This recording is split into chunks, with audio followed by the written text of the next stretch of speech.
Tubong Pampanga ang dalagang si Marie, ulila sa mga magulang at palaking lola. Kasalukuyang first year college sa kursong criminology. Kakaiba nga siguro dahil babae siya. Maganda at maamo ang mukha ng dalaga. Kabaligtaran naman sa ugali nitong may pagkabrusko. T-Bird, kung tawagin siya ng mga nakakakilala sa kanya. At wala naman siyang angal dun.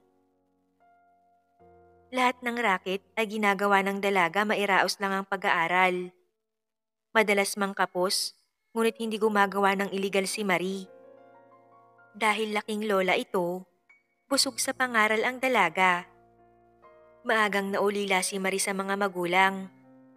10 taon siya nang sabay mamatay ang mga magulang sa isang car accident. May munting kabuhayan na naiwan ang mga magulang niya. Ngunit dahil hindi naman alam patakbuhin ng kanyang lola yon, kaya't napilitan itong ibenta ng kanyang lola para sa pag-aaral niya at sa pang-araw-araw nilang pangangailangan. Tanging ang bahay na lang ang natitirang alaala ng kanyang mga magulang. Hanggang sa naubos ang itinabi nilang pera, hindi pa man siya nakakatapos ng pag-aaral. Sa pagsikad ng mga araw, patuloy sa pakikibaka si Marie at ang kanyang lola. Ipinagpapasalamat na lang ni Marie na hindi sakitin ng kanyang lola. La, pasok na po ako. Paalam ni Marie sa matanda isang umaga. Sige apo, mag-iingat ka ha. Mag-aaral ng mabuti at huwag magpapagabi. Sagot naman ito sa dalaga. Opo lola, huwag po kayong mag-alala. Mag-iingat po ako lagi. Sabay kuha sa kamay nito at nagmano bago lumabas ng bahay. Sa paglalakad ni Marie papuntang school, nakasalubong niya si Olga, ang kanyang kaibigan na sobrang sexy kung manamit. Lagi niya itong binibiro dahil sa wala itong malusog na hinaharap at pigalang sa push-up bra ang laman. Tawag niya nga sa kaibigan ay babaeng balakang. Uy, babaeng pinaglihi sa balakang. Kumusta ba? Hirap na naman niyang hinaharap mo. Bati nito kay Olga. Umirap naman dito ang dalaga na sanay na sa mga biro ng kaibigan. Okay naman best. Eto, nag-iisip pa rin kung paano ako yayaman para mapo-opera ko na tong bubi ko. Para naman tigilan mo na ako sa mga panunukso mo. Wika nito, sabay irap ulit sa kanya. Hoy best, nga pala, kumusta ka daw sabi ni Dimon? Aroy, talagang obsessed sa'yo yun best. Bet na bet ka. Walang pakialam kahit na mas astig ka pa sa kanya kung umasta. Masayang kwento ni Olga. Ay naku, hindi na nakakatuwa. Kaya nga super iwas ako eh. Alam kong paglalaruan lang ako nun. Yung gwapo niya na yon naniniwala ka na magkakagusto sa akin? Imposible. Sagot naman ng dalaga. At sa kabalita ko galing sa mayamang angkan yun. Sasakit lang ang ulo ko sa kanya best. Kaya wag mo nang pinapansin yun. Titigil din yun pag nagsawa. Tila pa kinikilabutan na wika nito sa kaibigan at nagpatuloy sa paglalakad patungong eskwelahan. Pagdating sa universidad, naghiwalay na ang dalawa. Naglakad papuntang silid nito ang dalaga. Malapit na siya sa kanyang kwarto nang biglang may humawak sa kanyang braso. Sa gulat ni Marie ay napaigtad ito at nang lingunin nito ang pangahas, ay nakita niya si Dimon na may malaking ngisi sa muka. Inis na pinagpag nito ang kamay ng lalaki, ngunit tila ayaw siyang pakawalan nito sa higpit ng hawak sa kanya. Ngunit dama din naman niya ang pag-iingat na hindi siya masaktan. Ano ba? Bitiwan mo nga ako. Asar na wika nito sa binata. Kausapin mo naman ako my love. Tumitig pa ito sa dalaga. Kinilabutan si Marie sa titig ng binata sa kanya. Na tila ba hinahagod nito ang kanyang pagkatao sa pagtitig nito. Nakadama ng pagkailang ang dalaga at sapilitang hinablot ng kamay sa binata. Wala namang nagawa ang binata kundi pakawalan na ito. Humakbang naman ng mabilis si Marie upang hindi na makahabol ang binata. Wala namang nagawa si Dimon kundi ihatid na lang ng tanaw ang dalaga. Batid ng lalaki na hindi naniniwala si Marie sa tunay niyang hangarin. Dahil batid nito na dati siyang playboy. Sa totoo lang, natsa-challenge lang siya dito noong una. Dahil astig nga itong umasta. Ngunit nang lumaon ay naging tunay ang paghanga niya sa dalaga. Dahil kahit hirap ito sa mahigpit na schedule, napagsasabay nito ang pag-aaral at pagtatrabaho. Pagkatapos ng klase, agad na nagtungo ang binata sa opisina ng dean upang kausapin ito. Nais kasi niyang tulungan ng dalagang hinahangaan sa kanyang pag-aaral. Gusto niya itong kuhanin bilang scholar at idadaan niya sa dean dahil alam niya na hindi tatanggapin ng dalaga kung direkta niyang iaalok dito ang tulong. Pagdating sa opisina, agad niyang inilahad sa dean ang kanyang sadya at nakiusap na wag sasabihin sa dalaga na siya ang sponsor nito. Tumango naman ito at nangako na hindi sasabihin dahil batid naman ng dean na matalino at matinong estudyante si Marie. Hindi masasayang ang tulong na gagawin ng binata dito. Matapos nun, nakahinga ng maluwag si Dimon at lumabas ng opisina ng dean. Samantala, matapos ang klase, agad pinatawag si Marie ng dean para kausapin ito ukol sa kanyang scholarship. Sa pagkabigla ng dalaga, hindi agad ito nakapagsalita na tila inuunawang mabuti ang sinabi ng dean sa kanya. Sa sobrang tuwa ng dalaga ay muntik pa nitong mayakap ang matanda. Salamat po sa pagtitiwala niyo sa akin, ma'am. Hinding-hindi ko po kayo bibiguin. Huhusayan ko po ang pag-aaral.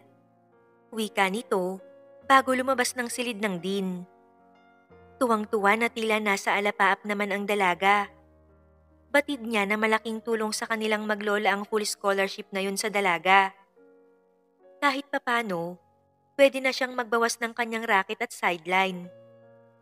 Sa tuwa niya, inaya niya ang kaibigang si Olga upang itreat ito. Ibinalita ang magandang kapalaran na dumating sa dalaga.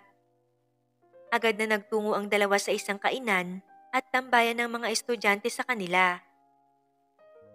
Maaga pa kaya konti pa lang ang mga tambay, kaya't halos solo nila ang lugar. Best, ang swerte mo naman. Sana all, sabi agad ni Olga nang sabihin niya ang magandang balita sa kaibigan. Oo nga, best. Hanggang ngayon hindi pa rin ako makapaniwala. Napakalaking tulong nito sa akin, best. Pagpalain sana ng madami kung sino man ang sponsor ko. Wika nito sa kaibigan. Lumipas ang mga araw, naging magaan ang buhay para sa maglola. Hindi na gaanong pagod ang dalaga at nakakauwi na siya ng maaga sa bahay nila. Samantala, panatag naman ang kalooban ng binata at natanggap ng dalaga ang full scholarship nito. Sa pagdaan ng mga araw, buwan at taon, nanatili ang lihim na paghanga ng binata sa dalaga. Hindi na muna niya ito kinulit upang makapag-concentrate ito sa pag-aaral. Ngunit paminsan-minsan ay pinagmamasdan pa rin niya ito sa malayo. Tulad ngayon, nakita niya ang dalaga na nakasuot ng uniforme. Kita ang balingkinit ng katawan nito na hindi maitago sa kanyang kasuotan. Tila hinulma din ang mabibilog nitong hinaharap sa pangtaas nito na lalong nagpainit sa kanyang pakiramdam. Batid ng binata ang kakaibang hatid na init ng dalaga sa kanyang sistema. Makita lang ito ay nagiinit ng kanyang pakiramdam. Walang kaalam-alam ang dalaga na binuhay niya ang katawang lupa ng binata sa simple niyang gayak. Pinagpawisan tuloy ang pobreng binata at walang nagawa kundi pakalmahin ang naguhumerentado niyang alaga. Nang makita ng binata na pumasok na sa kanyang kwarto ang dalaga, lihim pang nagpasalamat ang binata. Dala ng kanyang sitwasyon na kay agang sumaludo ng kanyang manoy. Mabilis na lumipas ang mga araw. Huling taon na ni Marie sa kanyang kurso. Abot kamay na niya ang kanyang mga pangarap. Nalalapit na rin ang araw ng pagtatapos niya, kaya't sobrang excited na ang dalaga. Natapos niya ang kurso ng maayos at naitawid siya ng kanyang scholarship. Kaya't ang kita sa mga racket ay kanyang naitabi. Labis ang pasasalamat ni Marie sa kanyang mystery sponsor. Sapagkat hanggang ngayon, Hindi pa niya alam kung sino ito. Kung malalaman niya, panahon na lang ang makapagsasabi. Sabay silang magtatapos ni Olga. Sa gabi ng kanilang pagtatapos, walang kaalam-alam si Marie na mararanasan niya ang napakapait na kapalaran. Pagkatapos ng graduation ay may after party at may mga estudyanteng nagkayayaan ng pustahan. Walang kaalam-alam ang dalaga na siya ang mamalasin ng gabing yun, na siya ang magiging biktima ng pustahang yun. Ronaldo, pre, gaya ng napag-usapan, katuwaan lang ha, walang magsusumbong. Ang unang babaeng papasok sa pintuan, siya ang unang lalagyan ng gamot ang inumin. At kung sino ang makakabunot ng mahabang stick, siya ang maswerteng titikim dun. Wika ni Ken, ang pinakamaloko sa grupo. Maya-maya pa ay nagbunutan na ang magkakaibigan.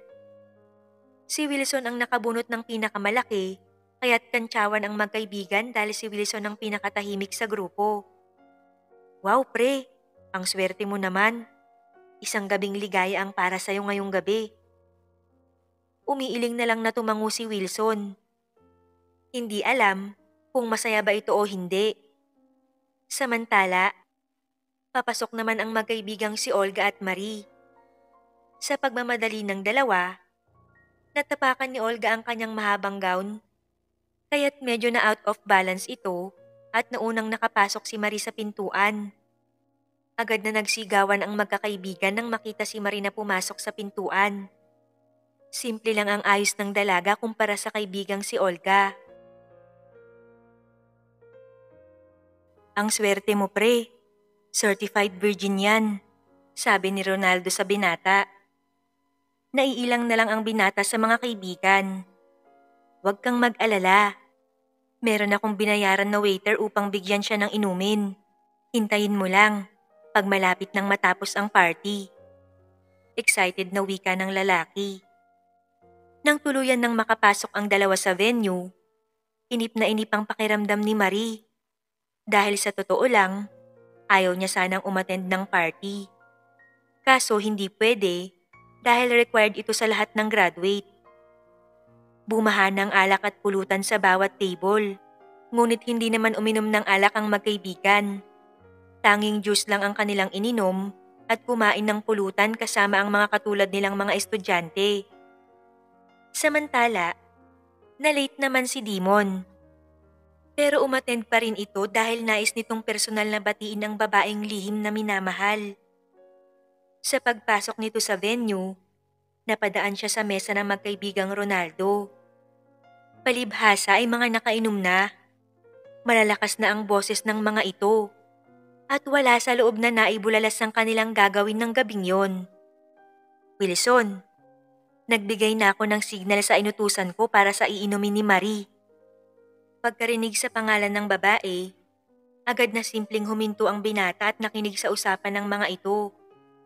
Doon ay nalaman niya ang plano, kaya't agad niyang hinanap ang dalaga. Nakita niya ito sa di kalayuan at sa kasamaang palad ay may hawak na itong baso ng juice at sumimsim na ito sa laman ng baso. Nang tingnan naman niya ang waiter na katabi, nakatalikod na ito at nag-thumbs up pa. Kaya't hindi na ito nakilala pa ni Dimon. Nagmatsyag na lang ang binata. Nang tumayo ang magkakaibigan, lihim na sumunod ang binata sa mga ito. Hindi nagtagal ay nakaramdam ng pamimigat ng pantog si Marie. Agad nitong tinungo ang CR at hindi pa man nakakalayo ang dalaga, nakaramdam na ito ng pag-iinit sa katawan. Dali-daling pumasok sa cubicle si Marie upang umihi at pagkatapos nun ay lumabas na ang dalaga. Halos hubarin ang damit sa sobrang init na nararamdaman. Paglabas ng dalaga, may biglang umakbay sa kanya.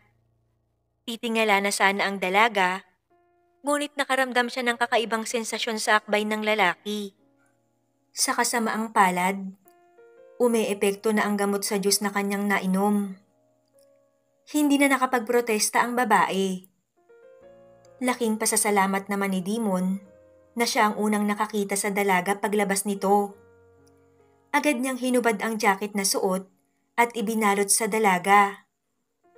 Madalian nitong inakay ang babae palabas upang hindi sila maabutan nila Ronaldo. Mabuti na lang at nakiayon naman ang dalaga, nalanguna sa epekto ng gamot. Paglabas, agad na isinakay ng binata ang dalaga sa kotse nito. Buti na lang at kotse ang dala nito, hindi ang motorsiklo, kaya't maayos na naisakay nito ang groging dalaga. Samantala, sa sobrang init naman ang nararamdaman ni Marie, hinahablot na nito ang kanyang damit upang mahubad. Nang lingunin nito ng binata, ay hubad na nito ang kanyang jacket. Konti na lang, ang damit na nito ang susunod. Kaya't sa pagkalito ng binata, nang makakita siya ng motel, ay ipinasok niya ito doon. Plano niya sanang paliguan ang dalaga at baka sakaling mahimasmasan ito. Pagdating sa garahe, hindi na mapakali ang dalaga. Nang maisara ng rumboy ang pintuan, matapos ibigay ang susi sa binata, ay nilingon nito si Marie. At nagulat siya dahil tanging bra at panty na lang ang suot nito. Biglang nilukuban ng kakaibang init ang pakiramdam ng binata. Lalo na't nasilayan nito ang pinakaiingatan ng dalaga. Gayunpaman, sa kabila ng kanyang nararamdaman, kinuha pa rin ng binata ang jacket nito at mabilis na ibinalot sa dalaga. Matapos yun ay inakay niya na ang dalaga papuntang kwarto. Nang makapasok, niyakap ng dalaga ang binata. Pilit nitong inaabot ang kanyang labi. Todo iwas naman ang binata upang hindi matukso. Batid niya na wala sa sarili ang dalaga, kaya't pilit niyang pinaglalabanan ang nararamdamang pagnanasa. Nang hubarin ulit ng dalaga ang jacket, hinayaan na lang ito ng binata dahil balak niyang ipunta na lang ito sa banyo. Pagdating sa banyo, agad niyang binuksan ang faucet. Ngunit nang hilakbot siya ng pagharap ulit niya, wala nang suot na kahit ano ang babae. Agad siyang nakaramdam ng kakaibang init. Pasaway ka talaga, baby. Takpan mo yan, please. Baka mapapakita ng wala sa oras. Ngumiti lang ng mapangakit ang dalaga. Pagkatapos, niyakap nito ang binata at ang tanging sambit nito, "Please, please." Ani mo ito nakikiusap. Hindi malaman ng binata ang gagawin, kaya't itinapat ng binata ang dalaga sa tubig. Pilit na inaalis ang mata sa masiselang parte ng dalaga. Ngunit tila wala naman yun sa dalaga at sa sobrang likot nito, nabasa na rin ang binata. Wala na itong nagawa kundi saluhan ang dalaga sa ilalim ng tubig. Pagharap niya dito ay sakto naman sa muka ng babae, kaya't inabot ng dalaga ang kanyang mga labi. Dahil doon, hindi na nga napigilan ng binata ang lihim na damdamin sa dalaga. Usal na lang niya sa sarili na pananagutan niya naman anuman ang mangyari sa kanilang dalawa. At nung gabi nga na yon, sinamba niya at pinaluguran ng katawan ng dalaga. Tanging malalakas na ingay lang ang naisagot ng dalaga na wala mang karanasan. Lasing naman sa epekto ng gamot, kaya't nagpakasawa ang dalawa sa mundong tila sila lang ang nagkakaintindihan. Kinabukasan, nagising sa tunog ng kanyang phone ang binata. Nang makita ang dalaga sa kanyang tabi, hindi maiwasan ng binata na maalala ang pinagsaluhan nila kagabi.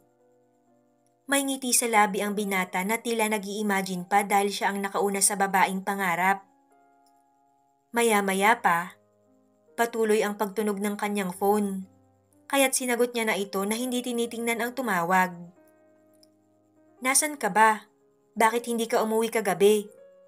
Galit na bungad ng ama ni Dimon na si Ramon. Hindi pa man nakakasagot si Dimon nang biglang sumabad ang ama upang putulin ang paliwanag niya. "Go home now." Galit na turan nito. Pagkatapos, pinutol ang tawag. Ganon ang kanyang ama pag galit ito, kaya't walang nagawa ang binata. Agad itong nagbihis at nag-aalala man sa dalaga, Alam naman niyang safe ang dalaga doon. Napilitan ito na pansamantalang iwan ito at nangako sa sarili na babalikan ito pagkatapos makausap ang ama. Kaya't dali-dali nang umalis ang binata upang makabalik agad sa piling ng dalaga.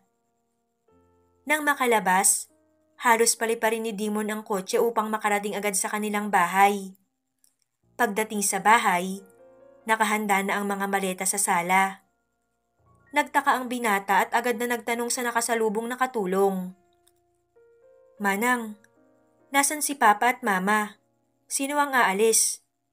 Sunod-sunod na tanong nito. "Nasa dining sila, iho. Sumunod ka na daw doon pagdating mo." At tinungo nga ng binata ang dining. Pag-upo ni Dimon ay agad na nagsalita ang kanyang ama. "Kumain ka na at 8 a.m. ang flight mo." "Ano po? Saan ako pupunta at bakit?" Sunod-sunod na tanong nito sa ama. "Pupunta ka na sa Amerika. Doon mo ipagpapatuloy ang pag-aaral mo. 2 to 3 years from now, ipapasa ko na sa iyo ang pamamahala ng negosyo kaya't kailangan mong magtapos ng pag-aaral. And that's final." Mariing sagot ng kanyang ama. Walang nagawa ang binata at nag-aalalang naisip si Marie. "Hindi bale, babalikan kita my love. Pangako." Usal na lang ni Dimon sa sarili. Pagkatapos kumain, naligo na ang binata at naghanda sa kanyang pag-alis. Samantala, pagkagising naman ni Marie ay agad na nagulantang sa kanyang itsura. Hubad ang katawan na balot sa puting kumot at masakit sa ibabang parte ng kanyang katawan. Agad na paiyak ang dalaga sa kanyang sinapit. Hindi niya alam kung marami bang lalaki ang gumamit sa kanya o kung sino ang mga ito.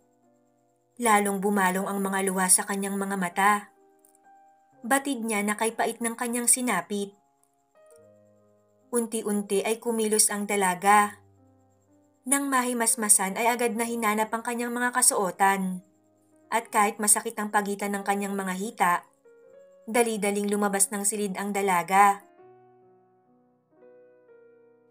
Nang makarating sa bahay nilang maglola, agad na tinungo ng dalaga ang kanyang silid at doon pinakawalan ang damdamin. Maghapong hindi lumabas ng bahay ang dalaga.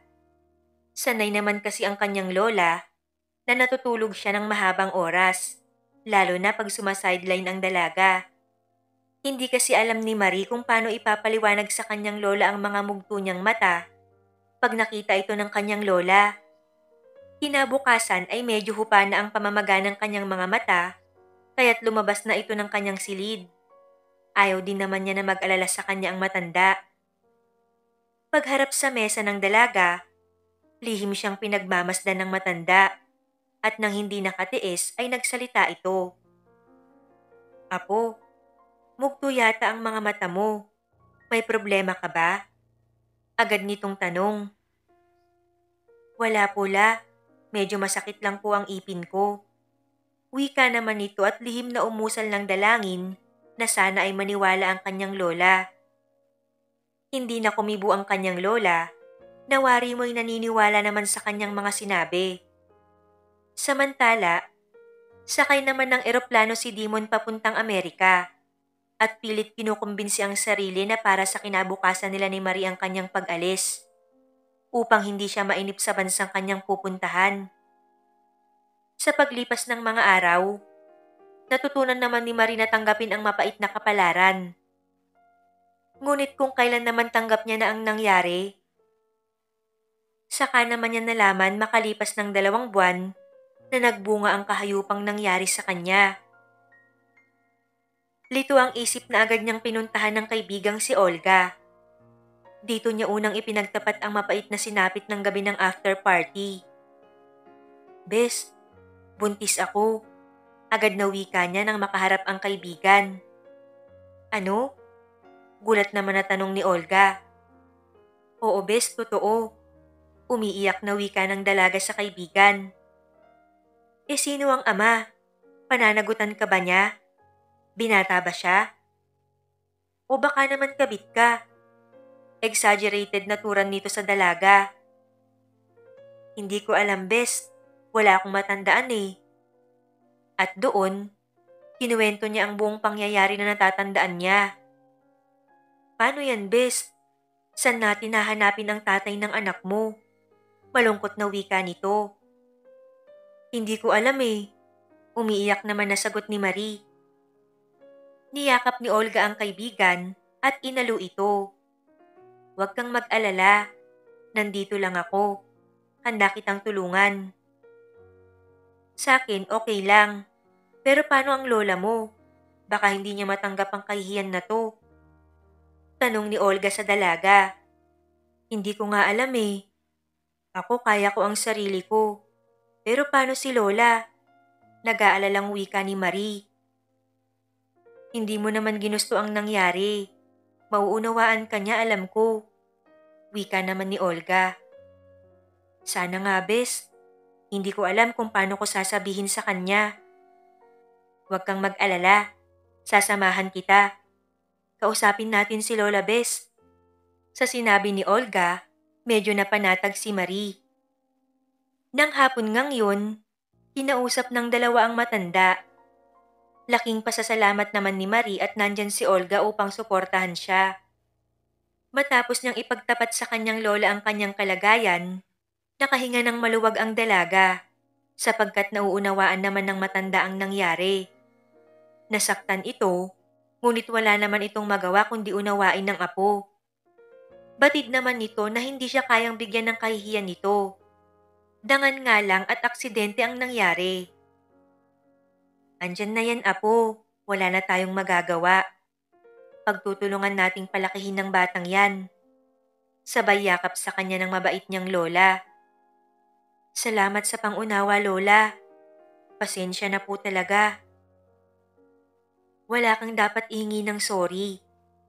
Ayaw mo ba nun? Hindi na tayo dalawa lang sa buhay. 3 na tayo. 4, lola. Kasama pa ako. Wala namang sagot ni Olga upang pagaanin ang sitwasyon. Lumipas ang mga araw at hindi na pinansin ng maglola ang mga marites sa paligid. Tahimik nilang tinanggap ang mga panlilibak ng mga ito. Kesyo titibo-tibo daw, pero mas makati pa sa gabi. Siguro daw ay kabit siya at kung ano-ano pa.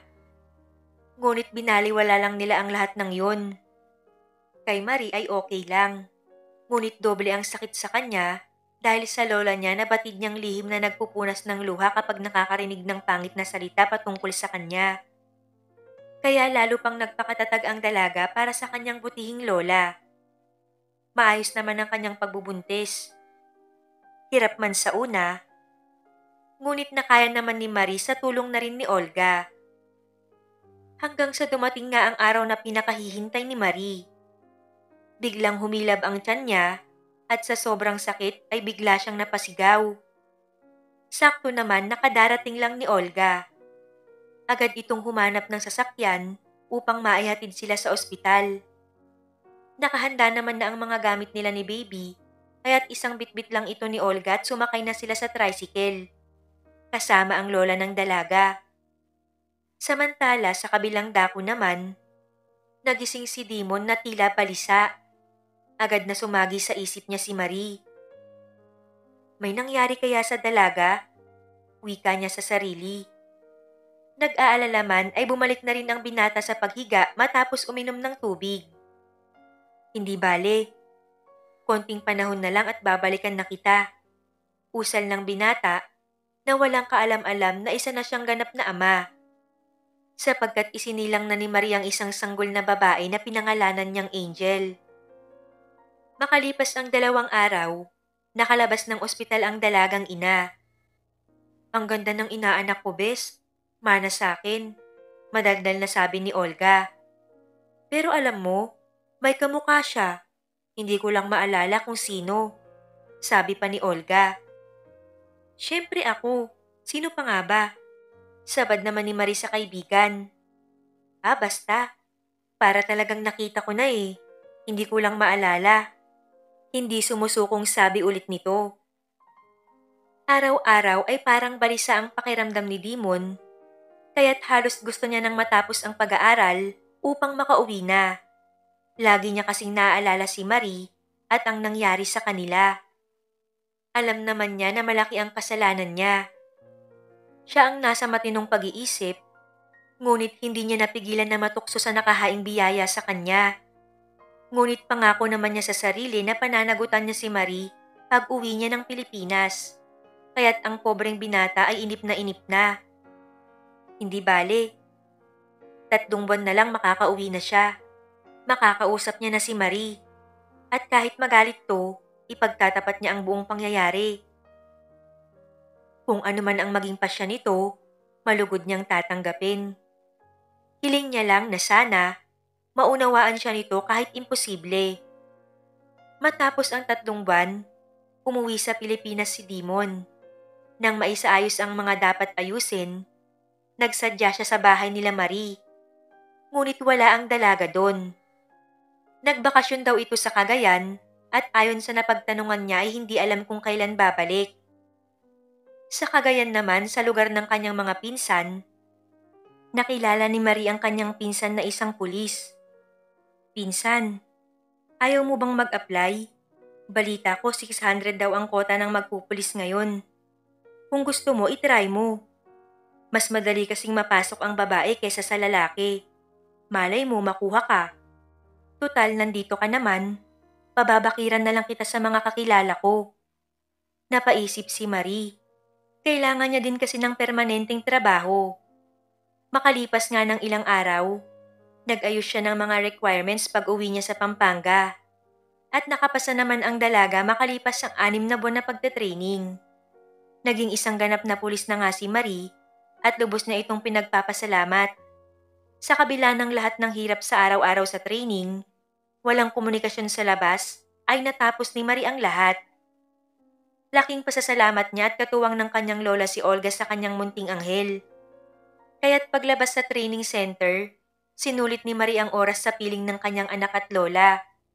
Sa kabilang banda naman, naging busy si Dimon sa paghawak at pag-aaral niya sa pagpapatakbo ng kanilang negosyo. Kaya't naisang tabi niya muna ang pagkikita nila ng dalaga. Na-assign naman si Marie sa Tarlac, kaya medyo may kalayuan sa kanila. Ngunit para sa kanya ay okay lang. Basta nakakapiling niya ang kanyang anak 4 na beses sa isang linggo. Masayang nagpatuloy ang mga araw sa buhay ng mag-ina. Isang araw, habang nasa harap ng isang establishmento ang dalaga, meron siyang narinig na tila nagkikiskisang metal. At nang lingunin niya ito, isang magarang sasakyan at tricycle ang nagkabanggaan. Agad na nilapitan ito ng dalaga. Nang bumaba ang driver, hindi malaman ni Marie kung sino sa kanila ang labis na nabigla. Kung siya ba o ang lalaking bumaba sa kotse.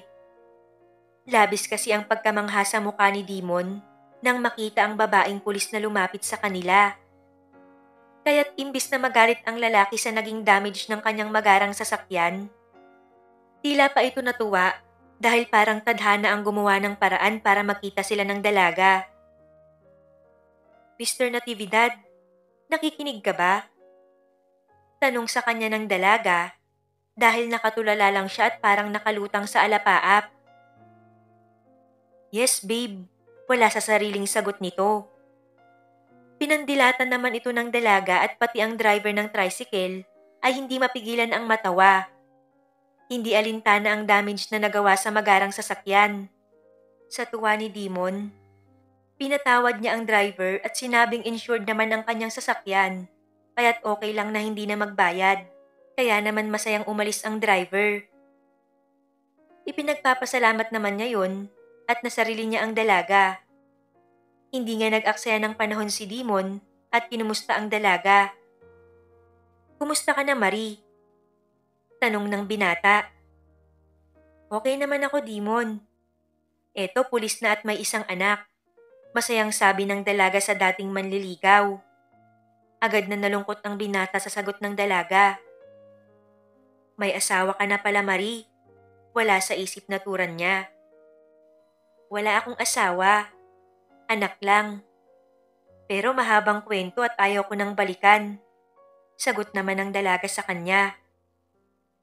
Tila kinutuban ang binata sa sinabi ng dalaga, para kasing tinadyakan ng kanyang dibdib ng pagkalakas-lakas. Posible kaya na may nabuusan nangyari sa amin? Anas ng binata sa sarili. Kung totoo, ngayon pa lang ay labis na ang tuwa ng binata. Sadyang swerte yata ang pagkakabunggo sa kanya. Dahil doon, walang ligoy na sinabi niya sa dalaga na gusto niyang ipagpatuloy ang panliligaw dito. Naku, binata ka at dalagang ina ako. Humanap ka na lang ng iba, wag na ako. Dagdag pa ng dalagang pulis. Handa akong maging ama sa anak mo, Marie. Sagot naman ni Dimon. Imposible ang gusto mo, kaya tumigil ka na. Tumalikod na ang dalaga sa binatang makulit. Paano kung ako ang ama ng anak mo? Hirit pa ni Dimon na ayaw sumuko. Hindi nito alintana ang magiging galit ng dalaga. Ang alam niya, mahal niya ito at handa siya sa anumang hatol nito. Makasama lang ang dalaga at ang kanilang anak. Nagbibiro ka ba? Naiiritang tanong ni Marie. After party. Graduation. Sa motel malapit sa school. Wala sa sariling sabi ng binata. Doon bumalatay ang sakit sa mukha ng dalaga. Ikaw? Mahinang sabi ni Marie. Hindi makapaniwala sa sinabi ng binata. Oo, Marie. Pero pakinggan mo ang paliwanag ko. Hindi. Sigaw naman ni Marie, sabay bunot sa kanyang baril. Sige, gawin mo. Kung kaya mong mawalan ng ama ang anak mo. Hindi mo pa nga ako pinapakinggan sa paliwanag ko. Sige, iputok mo na. Wika na lang ni Dimon. Nang titigan ni Marie ang binata, nakita niya ang malaking pagkakahawig nito sa anak niya. Maya-maya pa ay hinawakan ni Marie ang binata sa damit at parang batang hinila niya ito sa loob ng sasakyan. Itinulak niya ito at pumakabila para sumakay. Dumadami na kasi ang mga marites sa paligid. Nakahinga naman ng maluwag ang binata dahil hindi siya tinuluyan ni Marie. Huminga ng malalim ang dalagang ina. Magpaliwanag ka. Nagpipigil na wika nito. Doon ay nagpaliwanag nga ang binata. Mula sa pustahan nila Ronaldo, sa nangyari sa kanila sa hotel, at sa pag-iwan niya dito hanggang sa pagpunta niya sa Amerika. Matapos ang mahabang paliwanag ng binata, isang malakas na sampal ng naluluhang dalaga ang ibinigay nito sa binata. Bigla namang kinabig ni Dimon ang ulo ng dalaga at mariin itong hinalikan. Nagpumiglas ang dalaga at nang makawala ito, isang mas malakas na sampal pa ang ibinigay nito sa binata. Ngunit hinawakan lang ulit ito ng binata at hinalikan ng mas mariin. Lalo namang nagalit si Marie. Nang makawala si Marie sa binata, ay akmang sasampalin niya ulit ito. 2 sampal lang ang deserve ko, babe. Pag umisa ka pa, promise buntis ka ulit next month sa akin. Nakangising wika ng binata sa galit na dalaga. Sa narinig, ay agad na lang na bumaba ng sasakyan si Marie at akala mo hinahabol ng 10 multo na lumayo sa lugar. Samantala, hinayaan lang naman ng binata ang dalaga. Ngayon ay alam niya na kung saan matatagpuan ang dalaga, kaya't masayang masaya siya. Samantala, sobra ang sakit na nadarama ni Marie sa nalaman. Ngunit nagpapasalamat pa rin dahil hindi siya napahamak sa kamay ng magbabarkadang Ronaldo. Ngayon, alam niya na ang tunay na ama ng kanyang anak. Hindi blanco ang katauhan nito at naniniwala naman siya sa binata. Ngunit hindi pa rin niya matanggap sa ngayon. Umuwi si Marie ng gabing yun sa Pampanga. Pagdating niya sa bahay nila, napansin ng kanyang lola ang mugto niyang mga mata. Apo, ano bang nangyari? Bakit mugto ang mga mata mo? Tanong ng kanyang lola kaya't ipinagtapat niya dito ang nalaman. Umiiyak siya habang nagkukwento dito. Apo, masakit ang nangyari. Pero kung totoo ang sinasabi ng ama ng anak mo, Di ba mas okay yun? Kesa naman napahamak ka sa kamay ng mga malolokong lalaking yun. May katotohanan naman ang mga sinabi ng kanyang lola. Yun nga lang, masakit pa rin para sa kanya ang nangyari. Kaya matapos ng pag-uusap, nagtungo ang dalaga sa kwarto nilang mag-ina. Naabutan niyang tulog na tulog ang kanyang anak. Alam ko na kung sino ang ama mo, anak. Galit ako pero para sa'yo pag-aaralan ko siyang patawarin. Pero hindi pa sa ngayon. Patunayan niya muna na karapat-dapat siya sa kapatawaran ko. Yun lang at niyakap ng dalaga ang anak na natutulog. Kinabukasan, bisita ni Marie si Olga. Pinagtapat niya dito ang katotohanan. Sabi ko na sa'yo, best may kamukha si baby. Si Demon lang pala. Sabi nito matapos makabawi sa nakakabiglang nalaman. Kaya pala super cute ni baby. May pagmamanahan. Hinampas naman ni Marie ang kaibigan. Hoy, sa akin nagmana yan. Kinagabihan, bisita ni Marie ang binata. Sakto naman na ipinaghihili niya ang kanyang anak.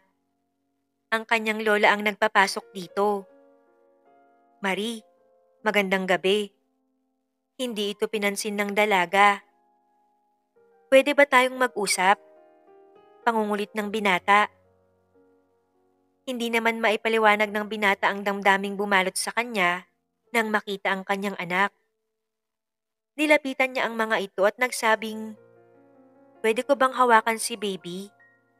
Sabay tingin sa mata ng dalaga. Tiningnan lang din naman siya nito. Nang hindi kumibo si Marie, kinuha niya na ang bata. Wala pa ring salita mula dito. Nang mahawakan niya ang sanggol, tumalikod si Marie at naupo. Sadyang makapal ang mukha at walang pagbabago, sabi ni Marie sa isip. Si Demon naman, nilukuban ng kakaibang damdamin nang mahawakan ng anak. Daddy na talaga ako. Wala sa sariling sabi ni Demon. Marie, handa akong paghirapan ng kapatawaran mo. Please pagbigyan mo ko. Papatunayan ko sa'yo na karapat-dapat ako sa inyo ni baby. Nagsusumamong sabi nito. Hindi naman kumibo ang dalaga. Nang lumalim na ang gabi, nagpaalam na si Demon sa maglola.